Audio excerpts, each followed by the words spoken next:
महाराष्ट्र के एक छोटे से गांव नारायणवाड़ी की कच्ची गलियों में एक टूटी फूटी सी झोपड़ी थी, जहां रहता था बबलू, एक साधारण लेकिन हिम्मती और मेहनती 20 साल का नौजवान। बबलू के पिता अब इस दुनिया में नहीं थे। माँ, जिनकी उम्र ने चेहरे पर झुर्रियां तो डाल दी थीं, लेकिन हाथों में अब भी स्वाद की ताकत थी। रोज सुबह बबलू के लिए ताज़ा मसाला और आलू तैयार करती।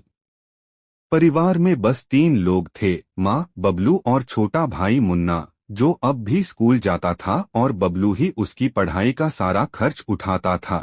हर सुबह सूरज उगने से पहले, जब गांव के लोग गहरी नींद में होते, बबलू उठता, चूल्हे पर तेल गर्म करता, आलू मसालों के साथ मिलाता।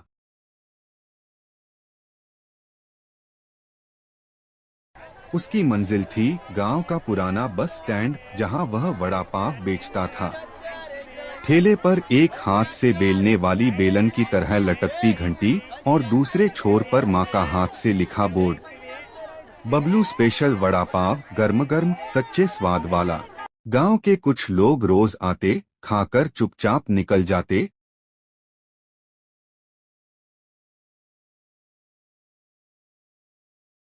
लेकिन ज्यादातर सिर्फ ताना मारने आते थे। अबे बबलू, पढ़ाई लिखाई छोड़ के आलू तल रहा है। तेरी उम्र के लड़के नौकरी कर रहे हैं शहर में। तेरे नसीब में तो तेल ही लिखा है रे, वो भी सरसों वाला। अरे लड़के, ये काम औरतों वाला है, तू कब समझेगा। बबलू सिर्फ मुस्कुराता, अपनी मूंछों को ताव देता और जवाब में धीरे से कहता, भाग्य हाथ की रेखा में नहीं होता, मेहनत की रेखा में होता है। और मेरी रेखा हर रोज तेल में नहाकर और मजबूत हो रही है। दिन भर की थकान के बाद जब ठेला खाली हो जाता, बबलू साइकिल को धक्का देता हुआ वापसी करता। रास्ते में कभी बच्चों को मुफ्त में वड़ा पाव दे देता, तो कभी किसी बुजुर्ग को बैठने को चटाई बिछा देता। उसके अंदर सिर्फ एक सपना पल रहा था। एक दिन मेरी अपनी पक्की दुकान होगी, जिसमें माँ के हाथों का स्वाद और मेरे मेहनत की खुशबू होगी। बबलू का छोटा भाई मुन्ना 8वीं में पढ़ता था। माँ बीमार रहती थी। बबलू ही कमाकर घर चलाता था। रात को लालटेन के नीचे बबलू वड़ा पाव के मसाले तैयार करता और मुन्ना किताबें पढ़ता। माँ हमेशा कहती, बबलू, तू बाप का बेटा ही नहीं, माँ की हिम्मत भी है। गांव में एक दिन जिला अफसर का दौरा हुआ। पंचायत ने आदेश निकाला, बस स्टैंड के पास कोई दुकान या ठेला नहीं लग सकता। बबलू का ठेला जब्त हो गया। तेल बिखर गया, ब्रेड मिट्टी में गिर गई। गांव वाले ताने मारने लगे।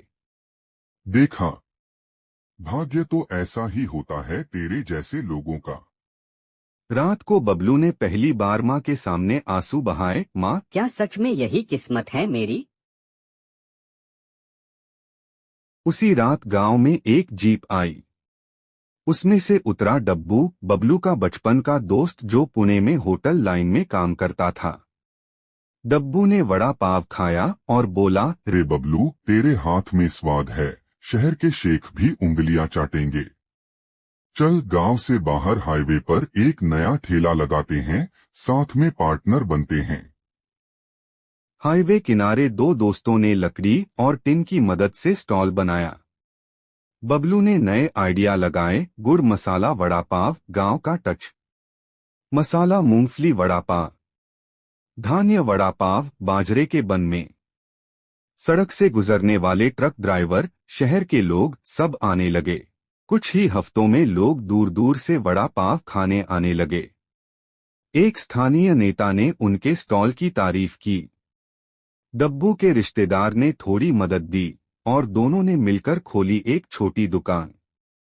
बबलू स्पेशल वड़ा पाव, स्वाद गांव से। अब वहां रोज लाइन लगती और सब खाते पीते।